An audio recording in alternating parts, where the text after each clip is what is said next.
Um, dois, três. Gravando. Boa tarde, boa noite, boa madrugada, boa manhã para quem estiver assistindo fora do horário aqui do ao vivo. Hoje estamos no nosso terceiro encontro, por conseguinte, nossa terceira lição do Seminário 7, as leituras lacanianas em torno do Seminário 7, a ética da psicanálise. Nessa terceira lição, ela parece que é um pouquinho curta, pelo que eu vi no sumário, são 10 páginas só, um pouquinho menos, geralmente são 15 páginas por lição.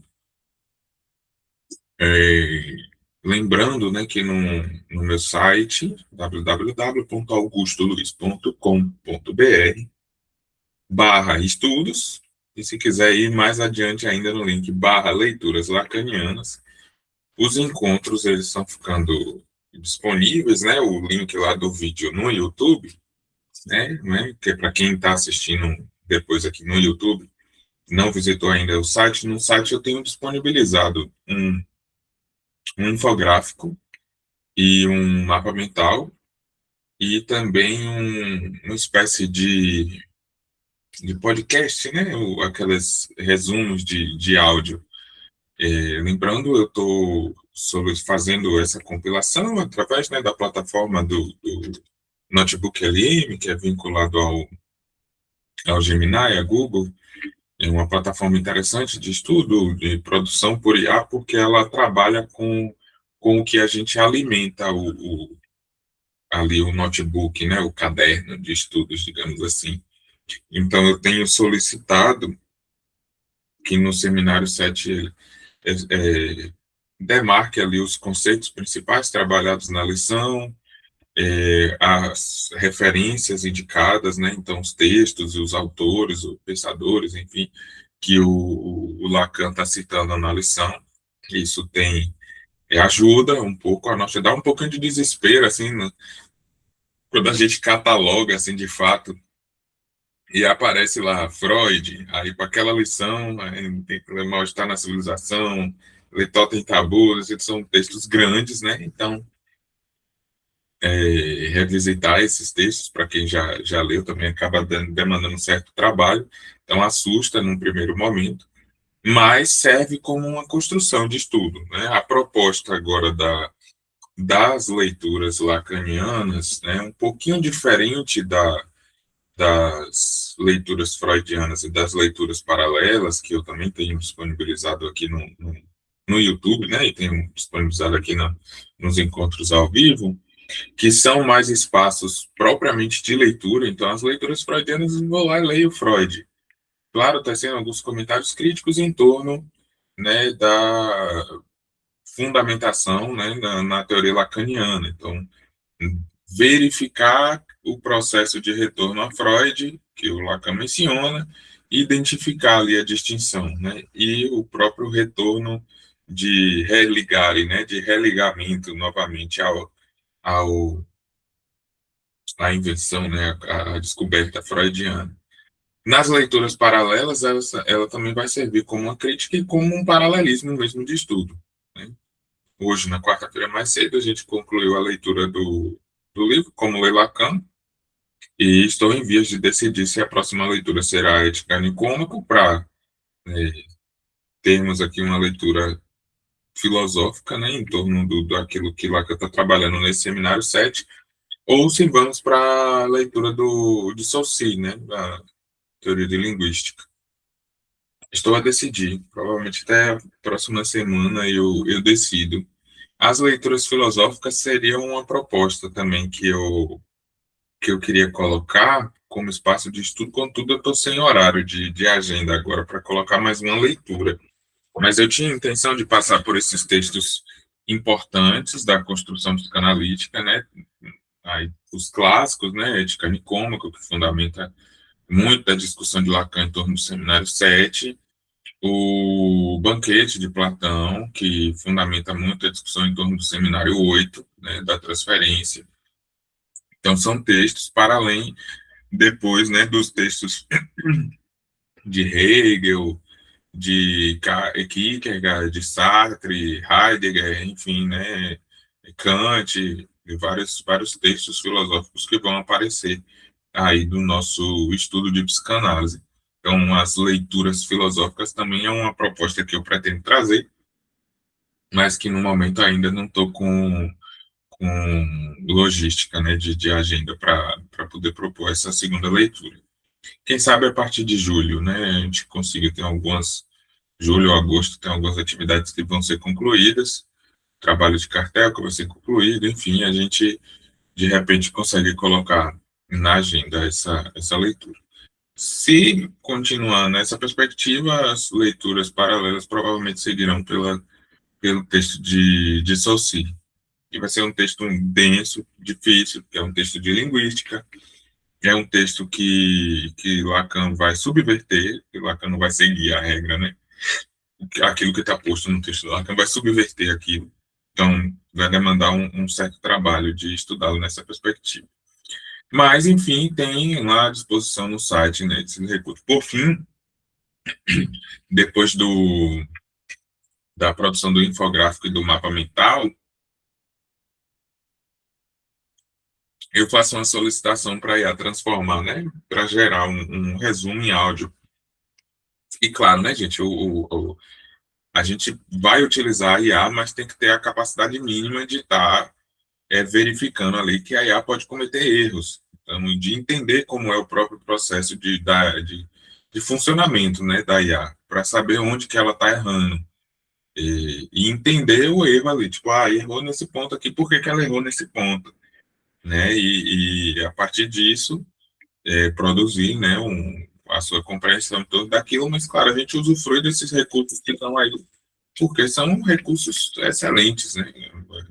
Agilizem muita coisa, né? O trabalho da gente poupa um certo tempo, mas isso não quer dizer que é sem trabalho. Quando a gente utiliza a IA para nos auxiliar em algum serviço, a gente tem que estar fazendo a verificação, né, do efetivo, da efetiva realização daquela tarefa ali pela IA.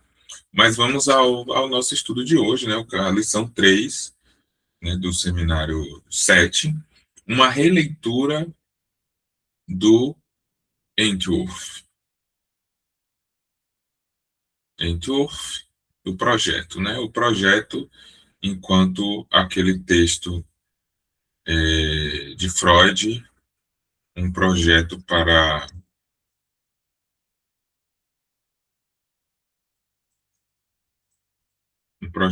a psicologia.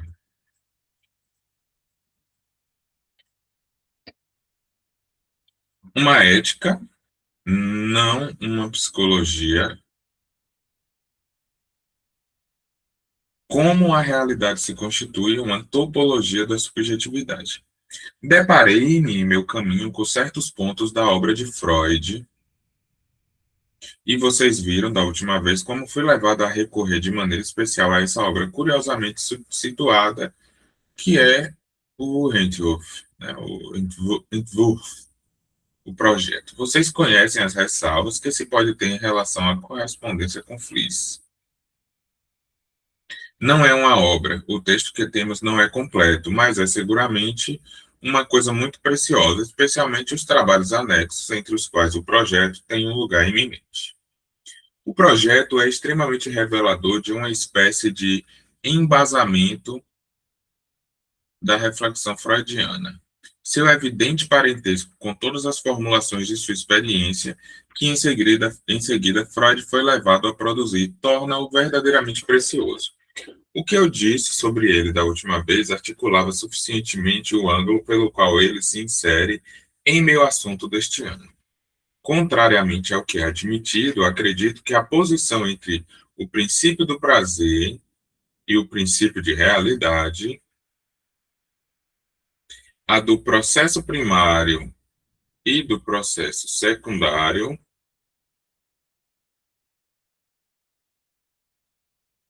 sejam menos da ordem da psicologia do que da ordem da experiência propriamente ética.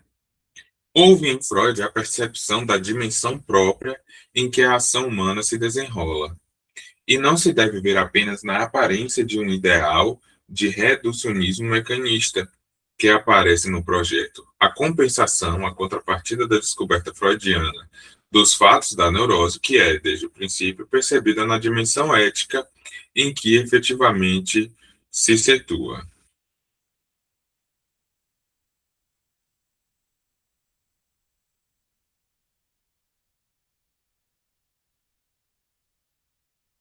O que Nolan mostra é que o conflito se encontra aí em primeiro plano e que desde o início o conflito é, vamos dizê-lo, massivamente de ordem moral.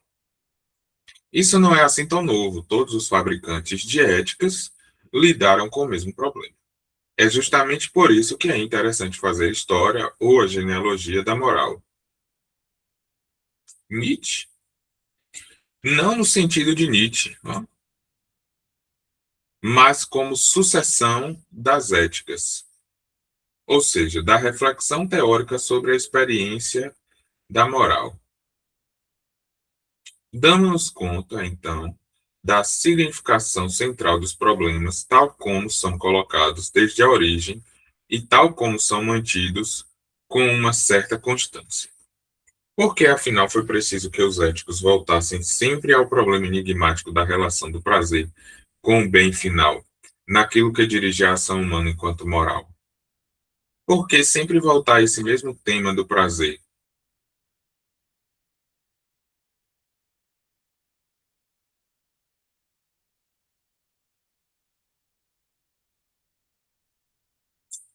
A exigência interna que coage o ético a tentar reduzir as antinomias que se ligam a esse tema provém de que, do fato de o prazer aparecer, em muitos casos, como o termo oposto ao esforço moral, e de ser preciso, no entanto, que ele encontre aí a referência final, aquela a qual o bem que orienta a ação humana deve, no fim das contas, reduzir-se.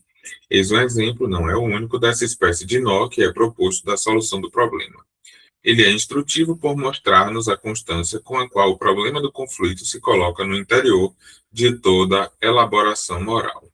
Freud vem aí apenas como um sucessor, mas ele nos fornece uma coisa de um peso incomparável que muda para nós os problemas da dimensão ética até um ponto do qual não temos consciência.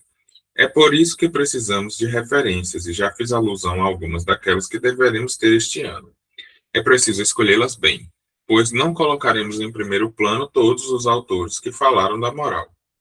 Falei de Aristóteles, porque creio que Ética Nicômaco é o primeiro livro verdadeiramente articulado, propriamente falando, em torno do problema ético. Como vocês sabem, houve muitos outros ao redor, antes, depois, em Aristóteles mesmo, que colocaram o problema do prazer em primeiro plano. Não utilizaremos aqui Epicteto e Sêneca, mas teremos de falar da teoria utilitarista, uma vez que ela é significativa da virada que desemboca em Freud. O interesse do comentário que fazemos de certas obras eu expressaria hoje nos próprios termos dos quais Freud se serve no projeto para designar algo que, pelo menos a meu ver, está muito próximo da linguagem que lhes ensinei ao longo desses anos a colocar no primeiro plano do funcionamento o processo primário. A Bernung, trilhamento, Banum, essa pronúncia aqui, Banum, Banum, Bano, Bano, Bano, ferrovia. Aqui apareceu como trilhamento. O discurso freudiano trilha no enunciado do problema ético algo que, por sua articulação, permite-nos ir mais longe do que nunca se foi naquilo que é o essencial do problema moral. Essa será a inspiração de nosso progresso este ano. É em torno do termo da realidade, do conceito, do verdadeiro sentido dessa palavra, empregada por nós sempre de uma maneira tão inconsiderada, que se situa a força da concepção de Freud, a qual é preciso medir com a persistência do próprio nome de Freud no desenvolvimento de nossa atividade analítica. É claro que o que constitui o interesse ardente que podemos ter lendo o projeto não é a pobre contribuiçãozinha de uma fisiologia fantasista que ele comporta. Esse texto é, sem dúvida alguma, como ouvirão dizer, difícil, mas também é apaixonante, menos em francês do que em alemão, pois a tradução é extraordinariamente ingrata. Faltam-lhe a todo momento precisão, inflexão, vibração. Em suma, sou forçado aqui a evocar ou a provocar o pesar que alguns podem sentir em não saber alemão. Em alemão é um texto de um brilho, de uma pureza, um primeiro jato ainda sensível, totalmente espantoso. Os contornos da tradução francesa apagam-no e tornam-no cinzento. Façam o esforço de lê-lo e verão como é autêntica a minha observação de que aí se trata de uma coisa bem diferente de uma construção de hipóteses. É a primeira contenda de Freud com o próprio patos da realidade com a qual ele lida em seus pacientes. É isto, perto dos 40 anos ele descobre a dimensão própria, a vida significativa dessa realidade. Não é por uma vã preocupação de referência textual que dirijo a atenção de vocês para este texto. Mas, afinal, por que não? Vocês sabem que sei, quando é o caso, tomar liberdade e distância com o texto de Freud. Se ensinei-lhes, por exemplo, uma doutrina da prevalência de um significante na cadeia inconsciente no sujeito, é na medida em que acentuo alguns traços de nossa experiência. O trabalho apresentado ontem à noite chamava isso, por meio de uma divisão, a qual não dou inteiramente minha adesão de experiência do conteúdo, a qual ela opunha o empilhamento dos conceitos. Pois bem, o que lhes proponho este ano não é simplesmente serem fiéis ao texto freudiano e fazerem sua exegese como se aí estivesse a fonte de uma verdade neva retur, que seria o modelo, o leito, a vestimenta a impor a toda a nossa experiência.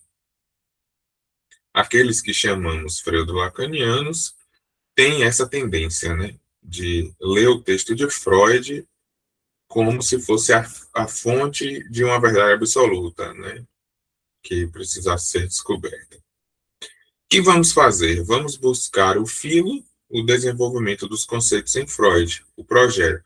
O capítulo 7 da Traumdeutung, né, a interpretação dos sonhos.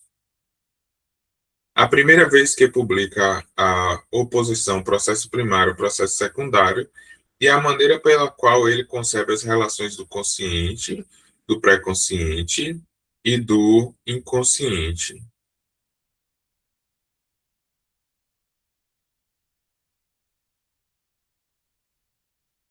A introdução do narcisismo na economia, nessa economia. Em seguida, o que se chama de segunda tópica, com a valorização das funções recíprocas do eu, do supereu, do mundo exterior, que confere uma expressão acabada a coisas cujos germes já entrevemos como surpresa no projeto.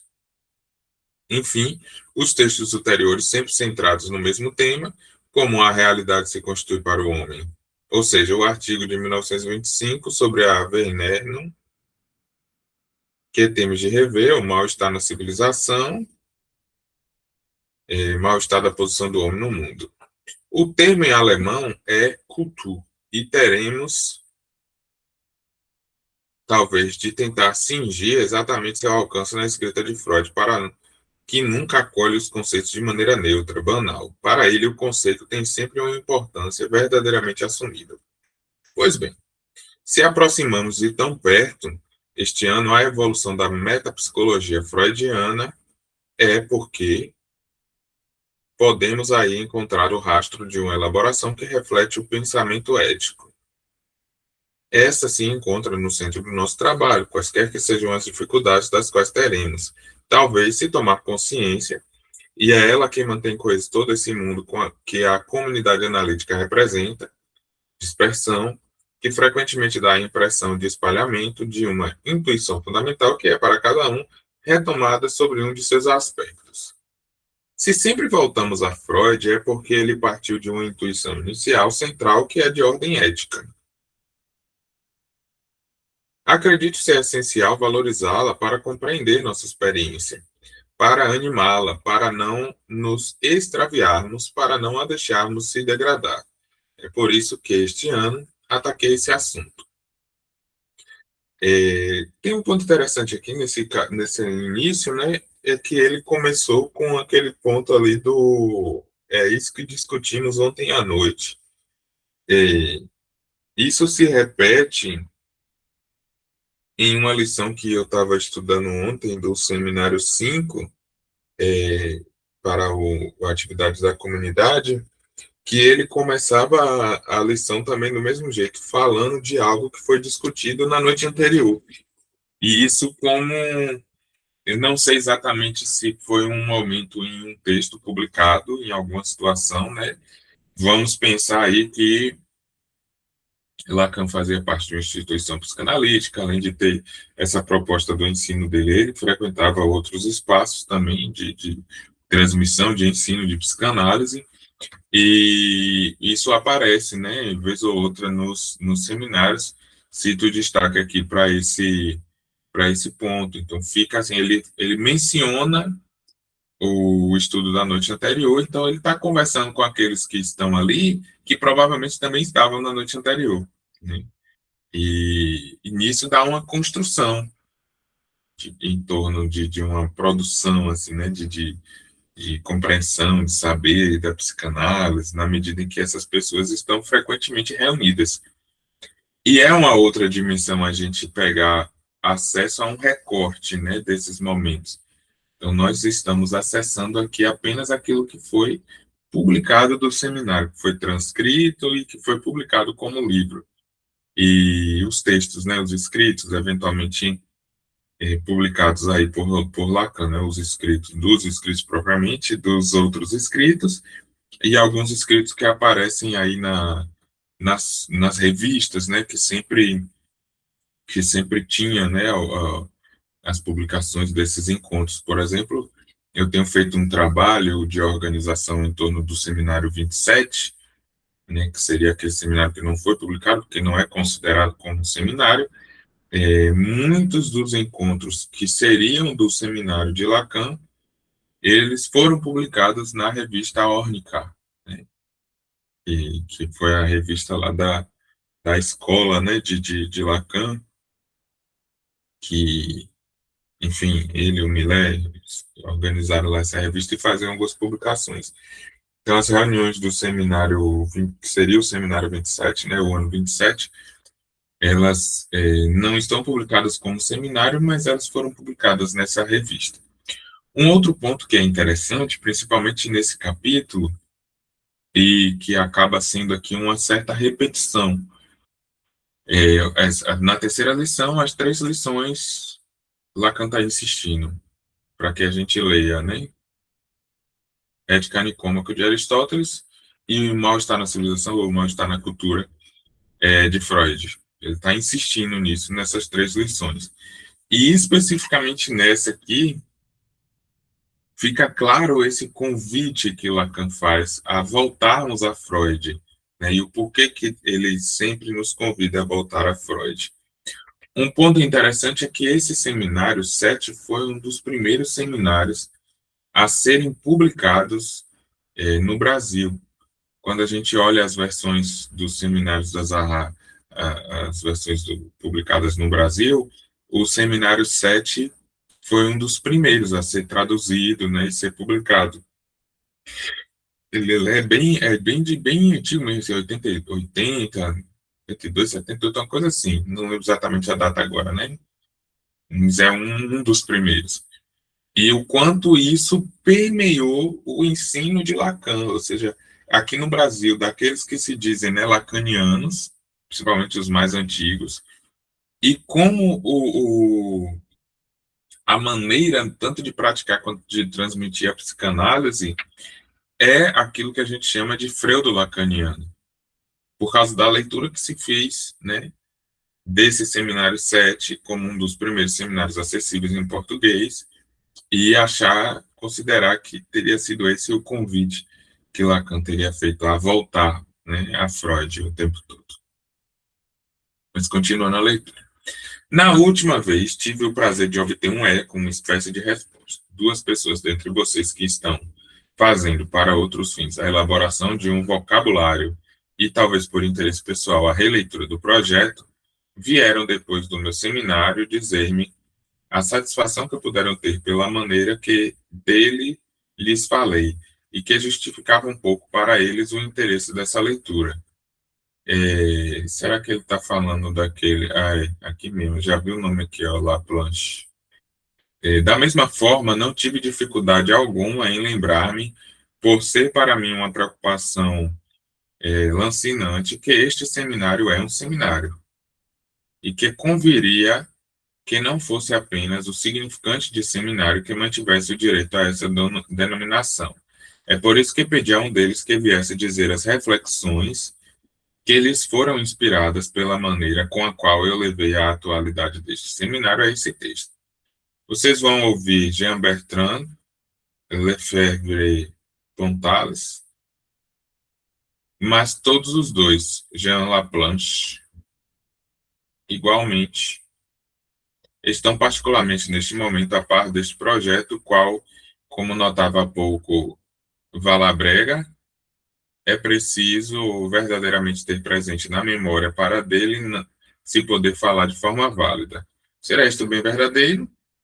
Não sei, pois acaba se percebendo que não é tão complicado assim. Contá-los, né? Há um pequeno mal-entendido a dissipar. Eu não sou um especialista do projeto e não o reli.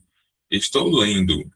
O Dr. Lacan pediu-me para voltar a certos pontos de seu seminário da semana passada, e, em particular, a questão da relação com a realidade, que ele nos descreveu como muito problemática e até mesmo francamente paradoxal no texto original de Freud.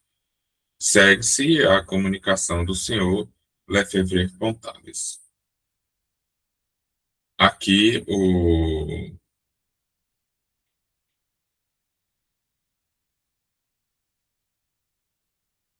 isso aqui quem está falando, será que é o... Pode entender, né? Se suprimiu aqui a fala deles ou se é esse tópico 3.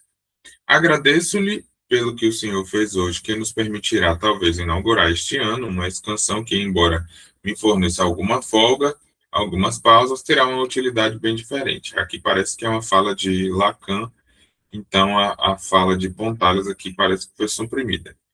Parece-me que o senhor apresentou com uma elegância particular as arestas vivas de uma questão em que só havia risco em perder-se num detalhe que, devo dizê-lo, é extremamente tentador. Eu mesmo pude lamentar, em certos momentos, que o senhor não entrasse no detalhe da posição da Banu, por um lado, do Brief des Gutes Leibniz, que diacho foi isso aqui, meu Deus? Befried Gunzer Leibniz. Vamos ver se dá para... Bifri... Ah, Befriedigungserlebnis. isso aqui não dá para falar, não. Mas traduzindo é experiência de satisfação, né? Voltando aqui, eu mesmo pude lamentar em certos momentos que o senhor não entrasse no detalhe da posição da no treinamento, por um lado, da experiência de satisfação, por outro lado. Deixa eu botar essa nota aqui. Experiência de satisfação. E que não tivesse relembrado a topologia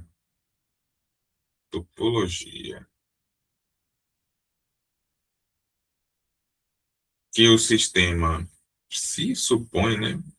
Psi, aqui será que é psi? Consciente, pré-consciente, inconsciente, será que é isso? Talvez isso tivesse, contudo, esclarecido as coisas. Eu nunca vi esse sistema escrito dessa forma. Mas é óbvio que passaremos o trimestre ou até mesmo um ano, nem que seja para retificar tudo o que a tradução inglesa forneceu de distorção a certas intuições originais do projeto. Aqui há um exemplo na qual bati os olhos por acaso. Barnum é traduzido no inglês por facilitation. É óbvio que essa palavra tem um alcance estritamente oposto. Barnum evoca a constituição de uma via de continuidade, uma cadeia. E penso até que isso pode ser aproximado da cadeia significante, uma vez que Freud diz que a evolução do aparelho constitui a quantidade simples pela quantidade mais a barnuda, ou seja, sua articulação.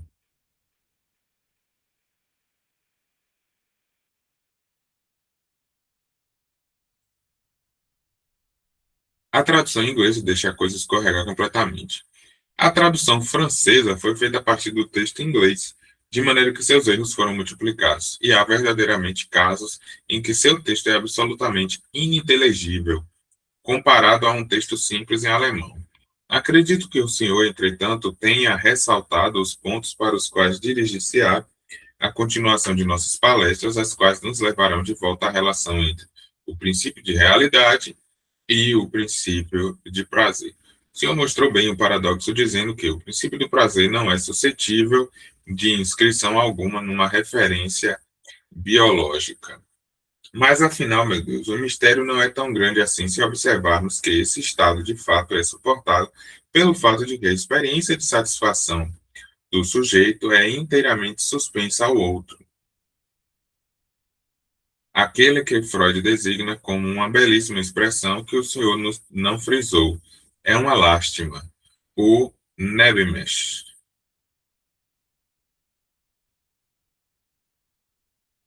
Nebemesh,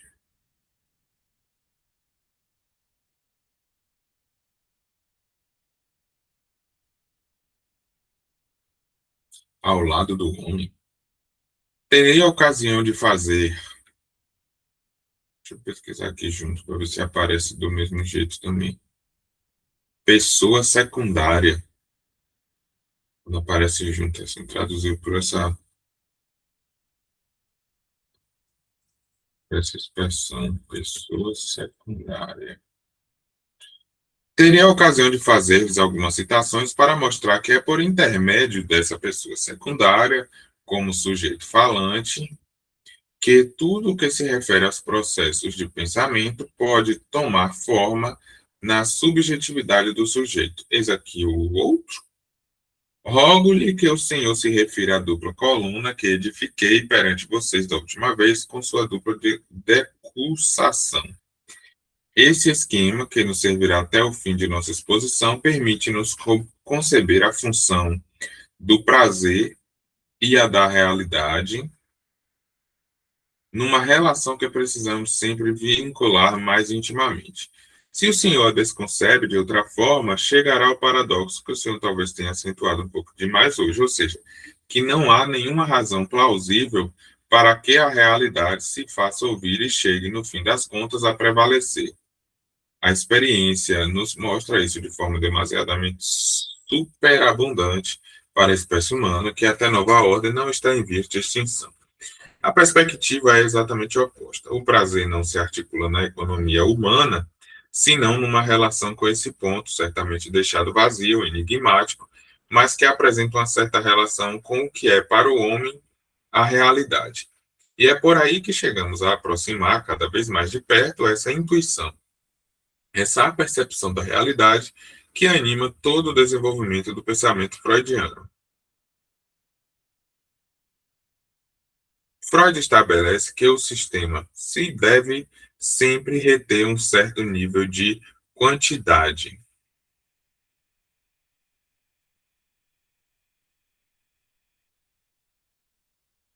que desempenhará um papel essencial até o fim. A descarga não pode, com efeito, ser completa, atingir o nível zero, ao cabo de que o aparelho psíquico chegaria a um repouso derradeiro que não é certamente a meta nem a finalidade que se pode conceber como plausível para o funcionamento do princípio do prazer. Freud não interroga se, e a tradução deixa isso escapar, como justificar que seja a um tal nível que essa quantidade, que é a regulação de tudo, se mantém. O senhor talvez tenha passado um pouco rápido sobre a referência do sistema psi, do sistema. Será que aqui é consciente, pré-consciente? Preciso identificar isso aqui que eu nunca li por esses termos, não é? Essas expressões. Se um tem relação com as excitações exógenas, não basta apenas dizer que o outro tem relações com as excitações endógenas.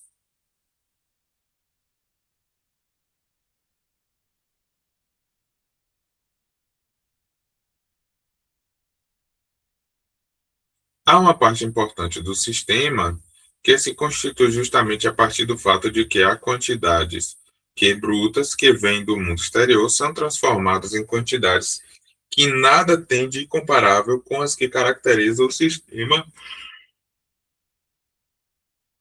e nas quais este último organiza o que ele vem do sistema exterior. Então, isso aqui é consciente. Sistema consciente.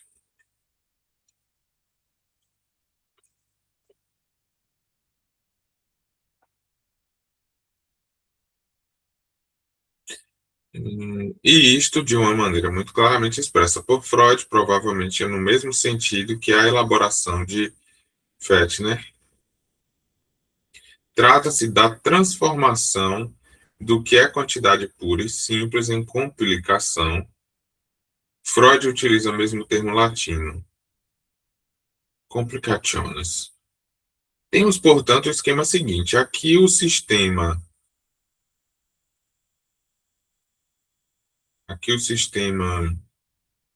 pré-consciente, lá o consciente. Será que é dessa forma? Rede extremamente complexa, suscetível de encolhimento e também de Aufbau, isso é, de extensão. Entre os dois, desde esse momento da elaboração, há uma transposição, indicada até no pequeno esquema de Freud. O que vem aqui como quantidade, uma vez transposto em certo limite, transforma-se completamente quanto à sua estrutura quantitativa. Essa noção de estrutura, de Aufbau,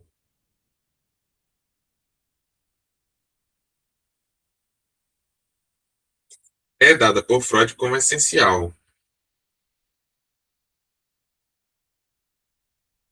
Ele distingue nesse aparelho seu Aufbau. Ele distingue nesse aparelho seu Aufbau, reter a quantidade, sua função, que é a de descarregá-la. Die Funktion der Abfuhr. Já mudou a palavra. A função não é mais simplesmente de circuito de escoamento. Ele aparece nesse nível como que desdobrada. É preciso observar bem que esse aparelho nos é apresentado como isolado no ser vivo. É o aparelho nervoso que é estudado e não a totalidade do organismo. Esse é um ponto extremamente importante e cuja tradução é, a meu ver, totalmente evidente. Ela se superpõe a ele. Ela se sustenta de maneira totalmente diferente dessas hipóteses das quais Freud fala muito bem, dizendo que quando se tem gosto por elas, só cabe levá-las a sério, uma vez atenuado o que tem de arbitrário. Die Wirklichkeit der Konstruktion ad hoc. Para nós é óbvio que esse aparelho é essencialmente uma topologia da subjetividade. Da subjetividade, uma vez que ela é edificada e construída na superfície de um organismo.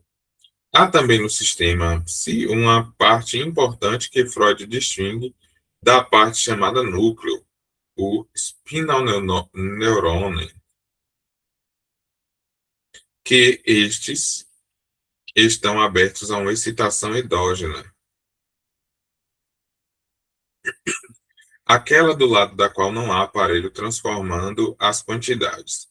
Existe aí riqueza de todo tipo que, com um desígnio muito legítimo que teve de simplificar, o senhor não evocou. Para dar continuidade ao que retomarei na próxima vez, eu o farei. Por exemplo, a noção do... Deixa eu ver essas palavras aqui. Spinal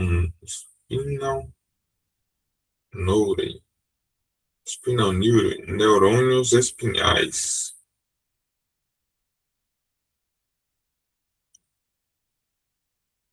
E de cá é neurônios chaves.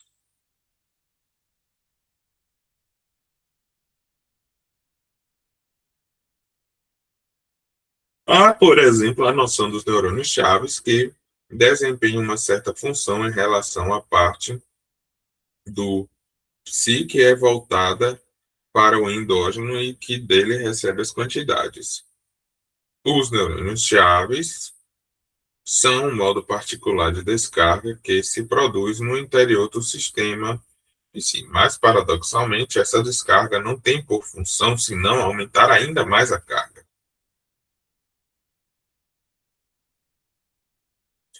Esses neurônios chaves, ele os chama também, e não creio que seja um lapso, de motores neurônio.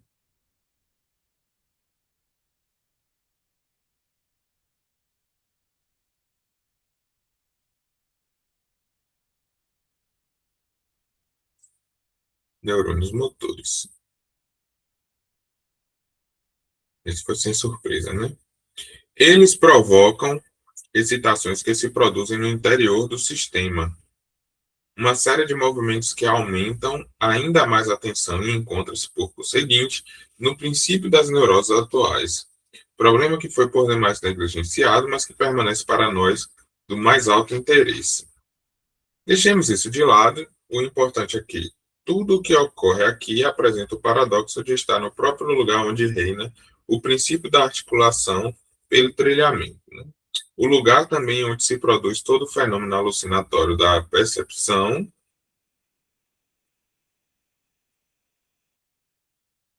da falsa realidade a qual o organismo humano é, em suma, predestinado.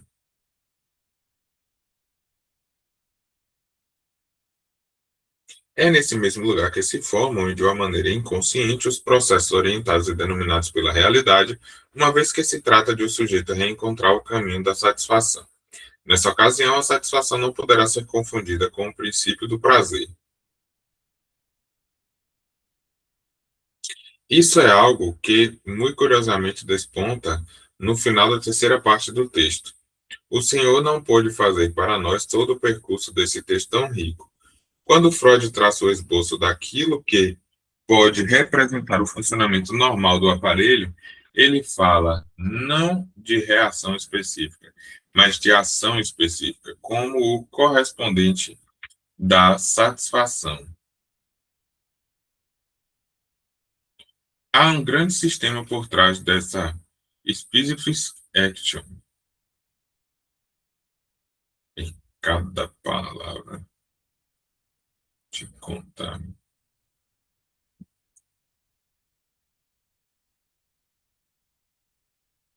Eita, deu sono agora. Ação específica, pois justamente ela não pode corresponder senão ao objeto reachado. Esse é o fundamento do princípio da repetição.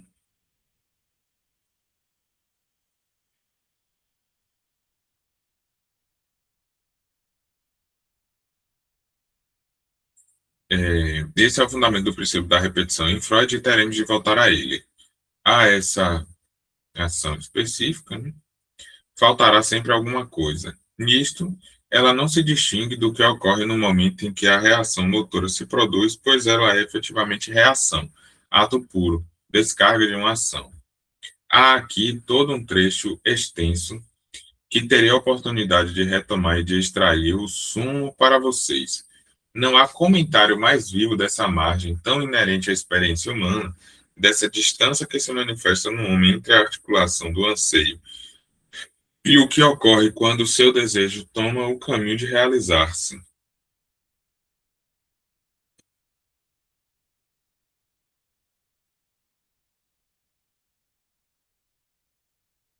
Freud articula o porquê de haver sempre aí algo que está muito longe da satisfação e que não comporta as características buscadas na ação específica. E ele termina com a palavra, creio que é a última de seu ensaio, de qualidade monótona. Em relação a tudo o que o sujeito persegue, o que pode produzir-se no âmbito da descarga motora tem sempre um caráter reduzido. Não podemos deixar de dar a essa observação a sanção da mais profunda experiência moral.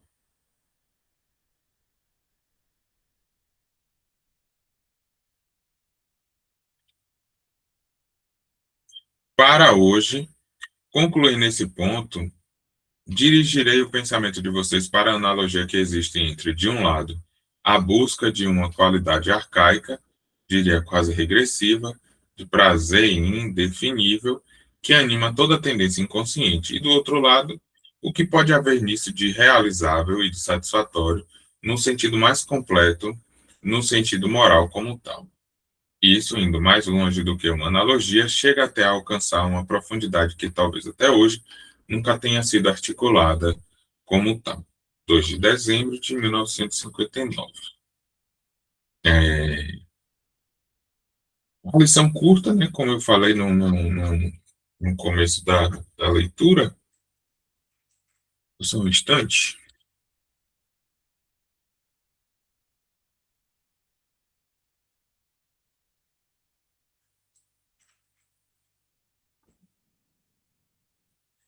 É uma lição curta, porém não necessariamente simples. Ele faz uma convocação novamente para irmos à ética nicômaco e ao mostrar na cultura, e também ao projeto, né, o texto do projeto para a psicologia científica de Freud. E o texto tem essas palavras em alemão, com muita frequência aqui sendo utilizadas, e tem aquela expressão, né, do aparelho. Eu nunca vi, deve ser do texto, eu nunca li esse texto, né, o projeto, na verdade. Nunca, não achei ele, uma certa vez eu lembro de ter procurado ele, mas não encontrei. É, possa ser que tenha nesse texto, né, essa distinção desses aparelhos aqui que Freud descreveu, e por isso eu não consigo acessar essa parte. Eu acho que num primeiro momento aqui eu fiz uma relação com o sistema consciente, pré-consciente e inconsciente, mas isso que é da ordem da primeira tópica de Freud, eu acho que isso foi formulado depois, na ciência dos sonhos, né, a interpretação dos sonhos, e não no projeto. Então, eu encontrei um pouco de dificuldade de compreender melhor essa lição por causa dessa faltazinha ali de o que a que descreve exatamente essa expressão, né? Esse sistema com essa letrinha grega. Então, aqui depois eu vou fazer essa checagem, e ver se vai aparecer lá no infográfico, no mapa mental, ou se vai aparecer também no resumo em áudio, né? Da lição. E tem um ponto aqui que chama a atenção, que Freud não, perdão, que Lacan está frequentemente chegando nesse ponto de articular a psicanálise como uma ética a partir da descoberta freudiana, pelos mesmos caminhos com que estabeleceram todas as outras construções teóricas em torno da ética, no caminho da moral, do bem, né, do bem viver, do bem ser, de nesse caminho também que Freud seguiu, que Freud trilhou, mas que ele estabeleceu uma descoberta, né, de uma outra ética, e que provavelmente Lacan vai sustentar aqui até o final desse seminário. Pelo menos é o que eu estou assimilando aqui, achando interessante dessa construção que ele tem feito nessas é, 3 lições, né, até agora. Depois também vai ter o texto, né, Kant com Sade para a gente visitar, que é um texto relacionado a esse seminário, né, que a gente provavelmente, no final desse texto aqui, a gente visite, né, o Kant com Sade. Na próxima semana, nosso encontro não será na quarta-feira, porque na quarta-feira é 24 de junho, São João, né, festa de São João no Nordeste, mais especificamente na Bahia, onde eu moro. Então, não tem condições de estar trabalhando no dia 24 de junho. Eu vou retornar ao trabalho no dia 25, na quinta-feira, e provavelmente na quinta-feira, que terá o, o momento de leitura das leituras lacanianas para a gente acessar o capítulo 4, né, que ele vai inserir aqui o conceito de das Din, né, a coisa. Então, a gente para por aqui hoje. Continua desse ponto na próxima semana.